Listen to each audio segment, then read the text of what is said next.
و حدائق غلبا. من هستم خدایی که زمین را با باریدن باران میسان گرم میکنم، ملایم میکنم، زمین را سفالت میکنم، میکپانم از سوراخ‌های اون زمین. انا همون گیاهات، انا همون گندم و نخود و جوی که شما زیر خاک کرده، من اونها را نش میزنم، بالاش میبرم.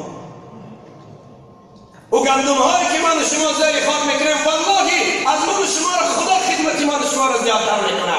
خدمت و گندم خدا زیاد میکنه. او را خداست که آب میماند، او را خداست که ملامش میکند، او را خداست که زمین را میکفاند، او را خداست که فرمانش میکند که بیرون برو. من تو فقط درآب کردن و حاصل گم داشتن و کوبیدن و آسیاب بردن را میدانیم و خوردن الله را میریاند.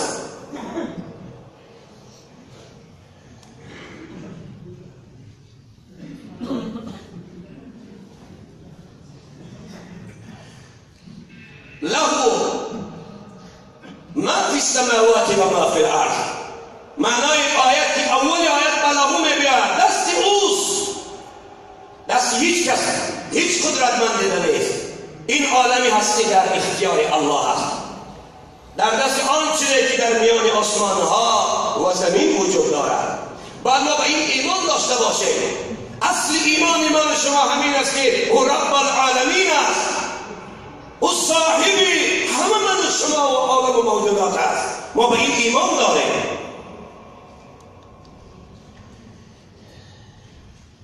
کائنات، کهکشان ها، همه بحر و آکیان و اقیانوس ها، همه ستاره و سیاره ها، آفتاب و مهتاب ها که در آسمان میگردن، سیر میکنن، اینا همش ملکیت الله، در اختیار الله است. له ما فی السماوات و ما فی الارض. من ذا الذی یشفع عنده الا باذنه. او خدای با عظمت و بزرگی است که و سیاست و با هیبت و بسیار مقتدر و توانا است که در پیشگاه او هیچ کس روز قیامت زبان شفاعت کشاده نمیتواند. پیغمبران لا حیران، پادشاه ها هم از سراسیمه لا حیران، عالم ها و اولیاء ها هم سرا در سکوت، اهل ذکر و اهل تقوا، اهل قرآن و اهل حج همه در لرزه و در عرق شرمندگی سر در سکوت میستند در پیشگاه خدا. من ذا الذی یشفع. هیچ کس قدرت ندارد که زبان بکشد بگد خدایا فلانی را من شفاعت کنم، فلانی را من شفاعت کنم.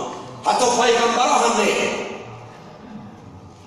عنده نزد خدا الا باذنه، مگر به اذن پروردگار، مگر الله خودش نخواهد، مگر الله رخصت ندهد.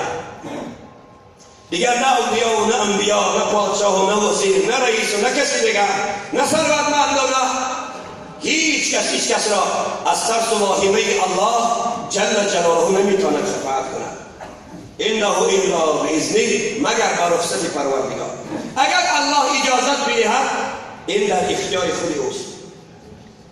پیغمبران شفاعت میکنند، شهیدها شفاعت میکنند، پدرها که سردار آیله هستند خانوادگیشون شفاعت میکنند، مگر باذنه، مگر به اذن الله. استادها شاگردها را شفاعت میکنند و دوست خوبشان شفاعت میکند. حتی یه دوست خوب، دوستی که خدا را اطاعت و بندگی میکند، از خدا بترسد، ربش را بشناسد، الله بگد، 5 وقت نمازش را بخواند، روزه رمضان را بگیرد، مبادا یگان دوستش با مرور زمان در یگان گناه و معصیت اگر آلوده شد، در فردای قیامت از خداوند اگر بخواهد که خدایا با اذنت مرا رخصت بده تا دوستم را شفاعت کنم، الله اگر رخصت بده دوستش را شفاعت میکند. دریای رحمت خدا بسیار بزرگ است. چو دریای رحمت تلاطم کند، گناه صاحب خود را گم کند. اعوذ بالله من الشیطان الرجیم. قل یا عبادی الذين اسرفوا على انفسهم لا تقنطوا من رحمة الله ان الله یغفر الذنوب جمیعا انه هو الغفور الرحیم. این آیات دلالت بر رحمت خدا میکند. حضرت مولای پیرمان میگوید اگر عمر گناه کردی مشو ناامید تو از رحمت، تو توبه نامه را بنویس که امضا کردنش با من.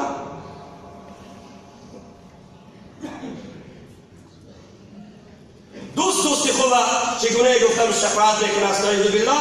فلیس له الیوم هاهنا حمیم. مفسرین کرام در همین آیت زیر همین آیت گفتن که دوست خوبه شفاعت میکنه.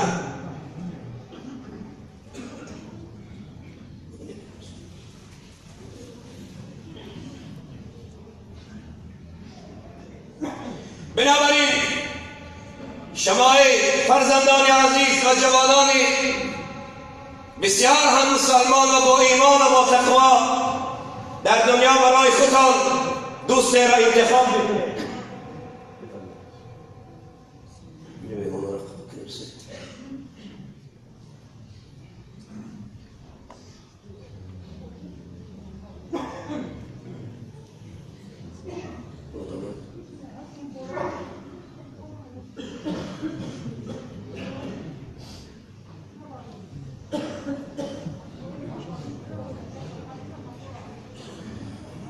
خوش آمدن بزرگانی که در اینجا مهمان شدن و خداوند مادر ایشان مصلح زوجه حضرت ایشان صدرالدین خدا رحمت کند که در این روز سعید سفر آخرت کردند.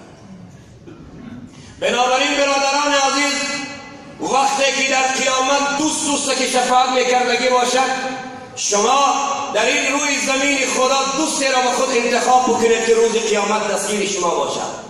نه دوست عرق نوش، نه زناگر، نه فاسق، نه کافر، نه ملحد. اینا حرامن با اینا دوستی کردن. اگر شما با اینها دوستی میکنید فردای قیامت نشود که از لب دامان شما بقپند و بگن خداوندای دوستی ما بود ما را دعوت نکرد به طرف اسلام. بازم شما میترسید که دوستی عرق خورتان دعوت بکنید. او قدرت ندارد که در یک معرکه پیاله عرق از دست دوست و گیری دور دنگل نکنید.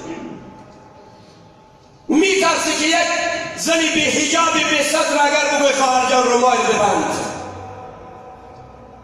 بازم میبینم که مردهای مسلمان زنان و دختران خودشان را اطلس پوش کرده و در کوچه ها برده در استادیوم سر دادن.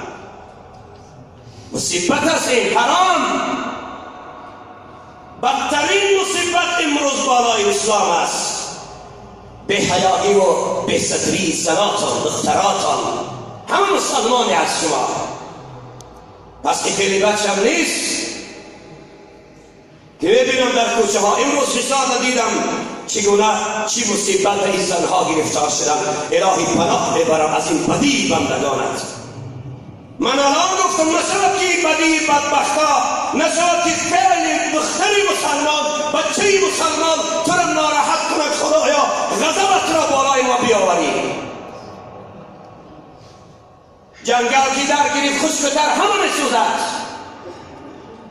آیا نمیبینید در روسیه جنگل ها در میگیرد، هر یک چنار هر یک ارچه سبز میسوزد که دیگر هیچ کس پیش روی او گرفته نمیتواند. غضب آنمون است. این قدر به حیاتی و شرمندگی را روز قیامت کی جواب میگفته باشد؟ برادر عزیز اینا را خیال میکنم که هیچ کس شفاعت نمیکند. حتی اتانا الیقین فما تنفعهم شفاعت الشافعین. این چهار طایفه ملعون را هیچ کس شفاعت نمیکند، نه انبیا نه اولیا نه کسی دیگر و نه کسی دیگر. هیچ کس اونا را شفاعت کرده نمیتواند. یکی از اونها بی نمازها، یکی از اونها بی زکاتها، یکی از اونها کسانی که از عقیب فاسقها و کافرها و منافقها قدم میزنند و هر سخنی که اونا بکنن اینا فرسک میزنند. یکی از آنها تکذیب کنندگان دین. این چهار طایفه ملعون را هیچ کس روز قیامت شفاعت نمیکند. من ذا الذی یشفع عنده الا باذنه. شفاعت فقط به اذن پروردگار می شود روز قیامت. شفاعت به رخصت الله می شود. هر انبیاء اولیاء، هر کسی را که الله بخواهد خودش رخصت بدهد پس همین میخیر شفاعت میکنه. و الا از واهمه و ترس الله همه پیغمبرها، انبیاء، اولیاء، شیخان سکوت اختیار میکنن. یک مثال عادی میارم. اگر یک رئیس ناحیه، یک پادشاه و رئیس جمهور یک وزیر را ببینه در مجلسگاه میخیزاند، چگونه سرش از واهمه پادشاه یا رئیس ناحیه سرش در بین پاش میدرد از ترس کلام.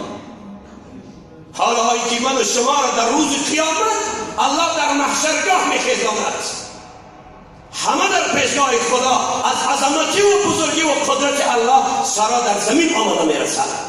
دیگه نه پیغمبر سر بالا میکند، نه انبیا، نه اولیاء، نه کسی دیگر، همه سکوت.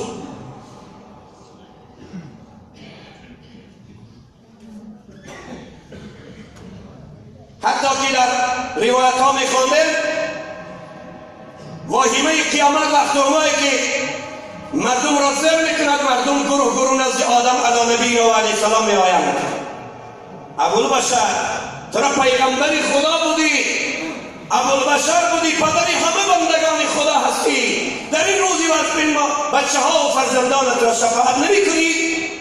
وای بر شما میگوید آدم من خودم در پیشگاه خدا شرمنده هستم. خدا مرا سکونت در درون جنت داده بود، گفت که در برابر این سکونت جنت از همه نعمت جنت استفاده بر هذه الشجره، غیر این درخت، فتکون من الظالمین. اگر که تو از این درختی ما اشاره کردگی بخوردی در نفست ظلم میکنی. تو شیطان مرغون او را وسوسه کرد، فریبش داد، پس هم گندم را خوراندش. خوردن گندم سبب شد و بابای من و شما از جنت خارج شد، از جنت بیرون شد. پس بر نفس خودش ظلم کرد. حضرت آدم میگفت است که من همین شرمندگی خودم را در پیشگاه خدا جواب گفته نمیتونم، چگونه شما را شفاعت کنم؟ شما نزد نوحی نبی برید، شاید نوح شما را شفاعت کند. نزد نوح می آیند، نوح تو پیغمبر خدا بودی، آدم ثانی، 950 سال عمر دیدی، ما را شفاعت نمیکنی؟ نوح میگفت است اگر من شفاعت کردم میتونستم بچه خود را شفاعت میکردم، بچه خودم کافر شد به این خدای من. سامع بن نوح کافر شد، پسر نوح با بدان بیشه مرتبه نبوتش کم شد. سگی اصحاب کهف چند بانیکان گشت و مردم شد. من به این خاطر گفتم شما دوست خوب انتخاب کنید. یاری بد بدتر بود از ماری بد، ماری بد به تن و به جانت کند، یاری بد از دنیا به ایمانت کند. از یاری بد، از جوری بد، از بنگی و نشمند و گرچک و عرفر و زناگر و قیمارباز و نشمند بپرهیزید ای مردم. اینا میکروبند، اینا ویروسند، شما را هلاک میکنند، هلاکی معنویتان میکنند. ممکن است که از خدا جدا کند، ممکن است که کافر کند. از دوستی بد بسیار حذر کنید مردی مسلمان. دشمنت گر پشه باشد کمتر از فیلش بدان.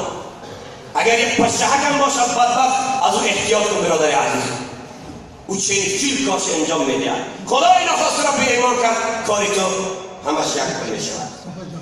نوح میگوید که من نمیتونم شفاعت کنم، شما برین نزد حضرت موسی کلیم الله، کلیم خدا، تارتنک گرد الله چرخ میزند.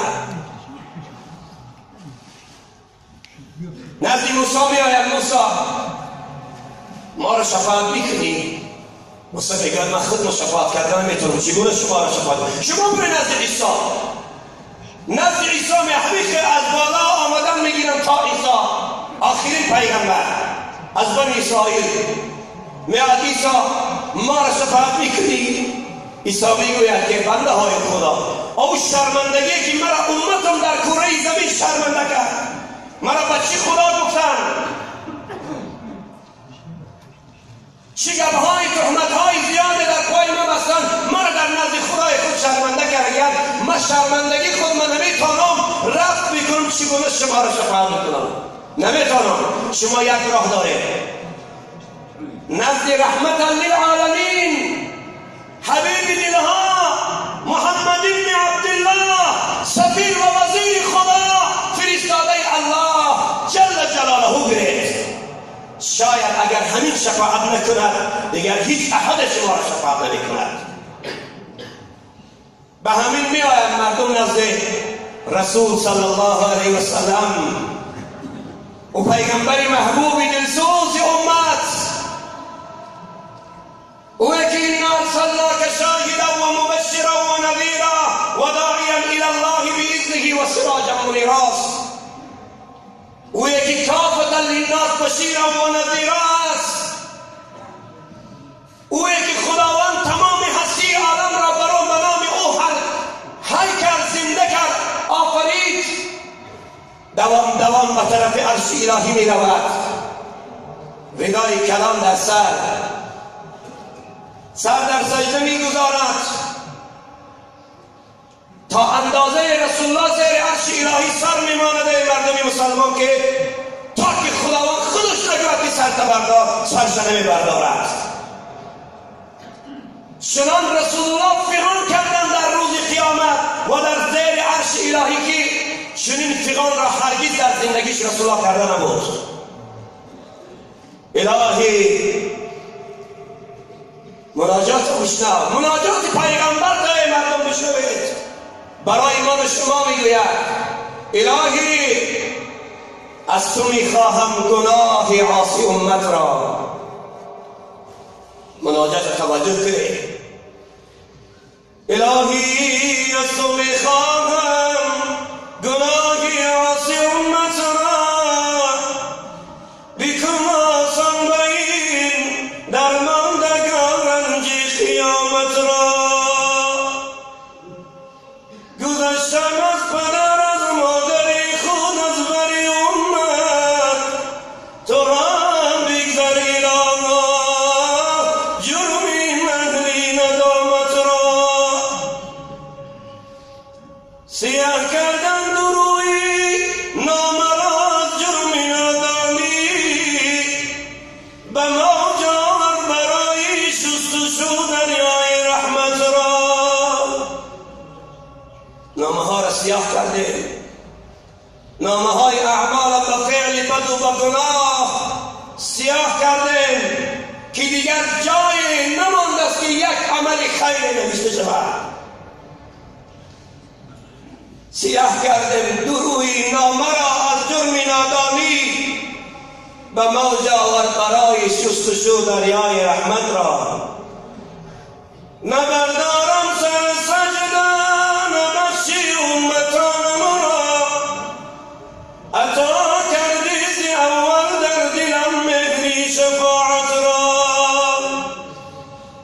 زی شفقت در دو عالم اشک رضان امتی گفتم،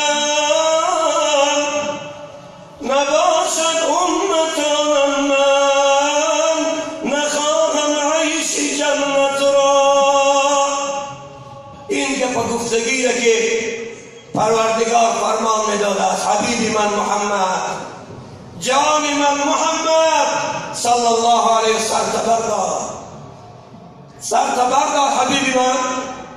هر کسی را که اگر تو شفاعت میخواهی، هر کسی را که هر قومی را که اگر تو میخواهی شفاعت کنی، من اختیار شفاعت در دست تو دادم، من کلید شفاعت در اختیار تو دادم حبیب من. هر کسی را هر قومی را که میخواهی رو شفاعت کن. من ذا الذی یشفع عنده الا باذنه. ببینه فقط اذن الهی چی شد؟ بعد رسول اکرم برای شفاعت آمدن و الا پیغمبری بزرگوارم خاموش بودن.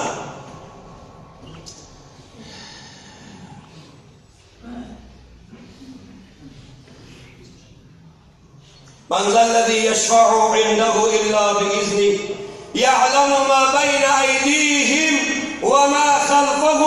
او خدایست که میداند هر کاری که چی در پنهانی میکنه چی در آشکار میکنه، این الله میداند. یعلمو ما بین ایدیهم و ما خلفهم، چی در پنهانی چی در آشکار، چی در لب دریا چی پس تیریزه های شیشه سیاهی پرده پیش.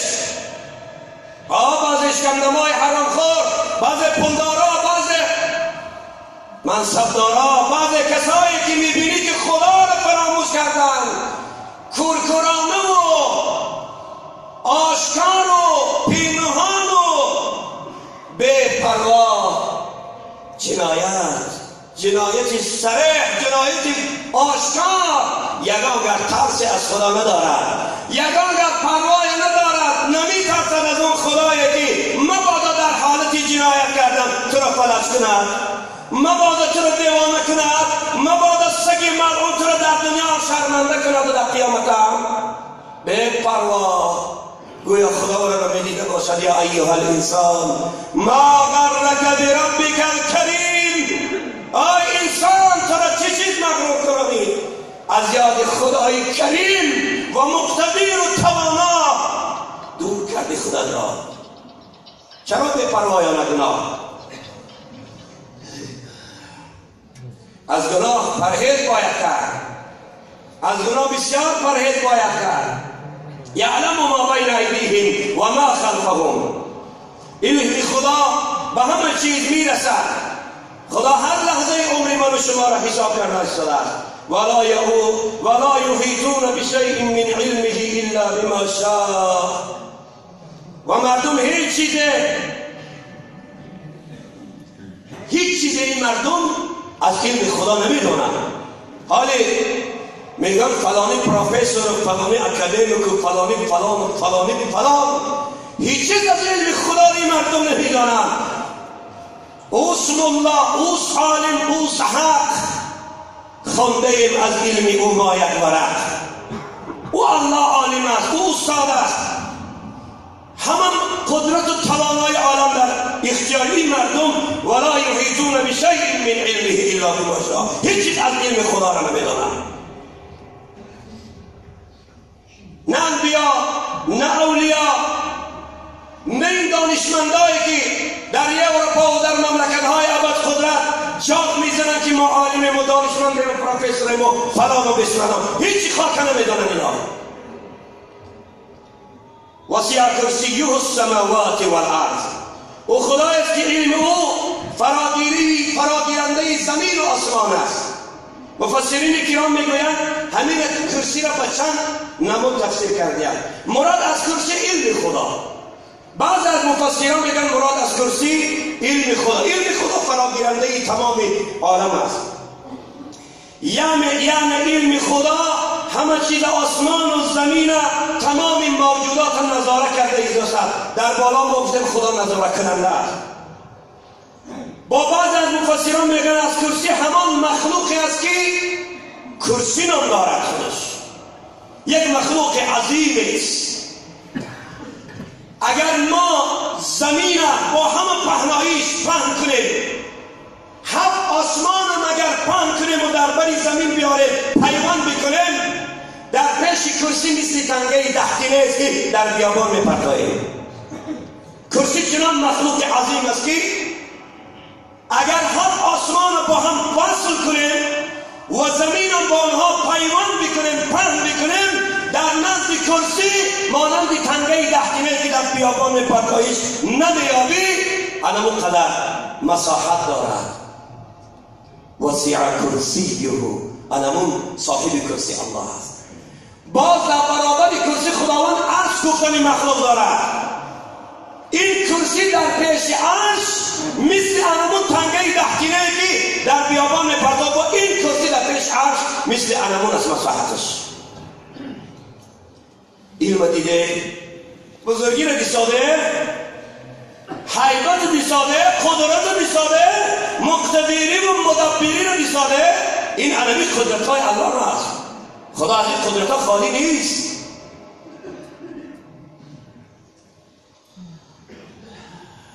در کتاب ها میخواندیم که گفتن که فلان کس ماند آسمان برآمده است و بالای ستاره و سیاره، فلان مکان آسمان را کشف کردن، فلان ستاره را کشف کردن، بالای مهتاب رو آمدن روشان سیاه میکنن. اینا هیچ جا نگشتن. او آسمان چنان پهن و پهناوره که تا امروز و تا روز قیامت در عصر 21 اگر عصر 121 شود باز هم خیلی دانشمندا براین چین همون ما همون تنگه لختینه را سیر میکنن، با باقی ماندهش نمیتونن سیر کردن. من در کدام صحبت دیگه هم گفته بودم که در آسمان یا در زمین حالی مخلوقهای خدا دارد که واللهی با همین قدر عصرهای دیگر حرکت کنند نیم شب کشف کرده نمیتونن، اینا عاجز میمونن. بنابراین کائنات این موجودات چنان وسیع و پهن است که تا امروز نمیتونن، نتانستن و نمیتونن که تا روز قیامت کشفیات کنن. خب وسع کرسی السماوات والارض ولا یعود حفظهما. ببینید این جمله های نهم است. ولا یعود حفظهما، اون عرش و کرسی، اون آسمان و زمین با همه عظمتی و بزرگیش در کنترل الله است، در فرمان الله، زیر اشاره های الله اون حرکت میکند.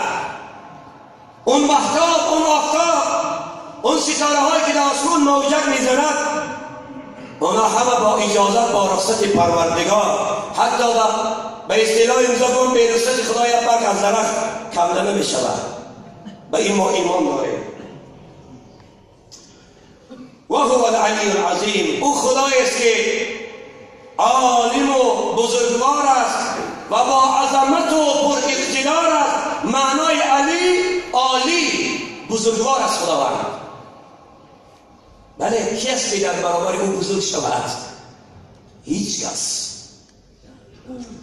خب معنای عظیم با عظمت پر اقتدار است. او در زمان حضرت موسی قدرت خودش خداوند خواست نشان دهد. بعد او خواست پروردگار که یک شهر بالکلی از بین میبرد، مثل این شراره و کدام زمان ما مایده بودیم از زبان تاریخ شناسان میگفتن خواهید و کدام مملکتان تگی خواب ماندن و بر رفتن. این قدرت نمایی خدا بود. خدا اراده کرد در زمان موسی که همون قوم بالکلی از بین میبرد. جبرئیل امین فرمان داد که این قوم هلاک کن. جبرئیل امین آمد یک شخص زد بالای این شهر، دید که همه خلق کافر و بیدین و مثل امروزه ما باریم زناشان به سطر و به بندوبار در کوچه ها در درون استادیان ها تماشا کرده گشتند. حضرت جبرئیل آمد خواست این قوم را ویران کند. بعد گشت بالای قوم گشت، دید که در درون غار یک شیخ نشسته ذکر خدا میکرد، عبادت رب کرده ایستاده است. ویران نکرد شهر و پیش خدا رفت. الهی من میدانم که قوم این شهر هلاک شده است، لیکن یک دوستی تو در فلان غار را چنان شوق و بازه و عبادت کرده ایستاده است، نمیشود که به خاطر همون دوستون همین قوم از گناهش گذری. زیرا که من از این را ویران میکنم شهر، واهمه این شهر او دوستی تو را ناراحت میکنه، از عبادت میمانه، نمیشود که خاطر دوستت رو بخشی. پروردگار غضبش با دهشت زیاد شد. جبرئیل من تو را میگم شهر را ویران کن، تو گشترکه در من با از این خشلاب و فضیلت میبیاری. اولین مشته که میزنی بالایش سرمی شیخ خدا زده بزن. بعد او جبرئیل فرمان دیگه و گریف آمد. او بسیار قدرت کلام دارد. جبرئیل 700 قنات دارد. یک قنات او برای از بین بردن این عالم بس از کفایه میکند. زد شهر از زیر کوه و دریا به آسمان چاش داد. از این شهر بالکلی همه هلاک شدند. بعد او آمد مکان خودش. او خدایا چه حکمت بود که حتی غم دوستم نخوردی، حتی که رحم بر دوست نکردی. پروردگار و جبرئیل میدانه که سبب کافر شدن این خلق ادمو شیخ بود. این شیخ اگر اختیار نمیکرد درون چخری را، این شیخ سکوت اختیار نمیکرد دعوت میکرد مردم از حرام و از حلال اگر میگفت این مردم کافر نمیشد، این مردم از خدا بیگانه نمیشد. بنابراین گفتم که اول مشت بالای شیخ زد. ای مردم مسلمان از خدا بترسید، ای مردم از خدا بترسید، ای مردم از کریمی و از رحیمی رب استفاده بکنید. زنان و دختران و فرزندان را به بندوبار در کوچه سر نچید. کلکم راعین و کلکم مسئول عن رعیته. فردای قیامت از هر دختر و بچه جواب میگی. این پاده‌ای که خدا در خانه تو سر دادگی است، 2 تا و 3 تا و 5 تا و 10 تا بچه و دختر داری که جوابی نمیگوید در بی‌ستریش، در حرامخوریش، در گناه و جنایتش، بینمازیش که جواب میگوید. بنابراین آگاه شوید، آگاه شوید. این خانه خانه خداست، این منبر منبری پیغمبری بزرگوار است. من چیزی را آمده است باشم، من ترس خدا مجبور کرد که به شما این سخن حق را بگویم، و الا بیا بار دو بار میبینم پروا بشم میگردم منم. لیکن مسلمان را دیگر نمیماند آخر این فعل و بدکاری دیگر مسلمان برادر است. پیغمبر خدا میگه اگر شما گناه را دیدید رو پرو قدرت داری برای به دست معنیش کنید. اگر این قدرت نداریم اقلا امر معروف شما بکنید. اگر به امر معروف که قدرت نداری نصیحت کرده نمیتونی، کاری که اونها کسان بد ببینید که ضعیف بودن ایمان شما را نشان میدهد. امروز بچه‌ها جنایت میکنن در پیش خودمون، نه امر معروف میکنیم نه به دستمون معروف میکنیم، حتی که کاری کرده بچه تا بعد هم نمیبینی، میگویش که خالی بچه است، جوان است، خیال بیارز میکنه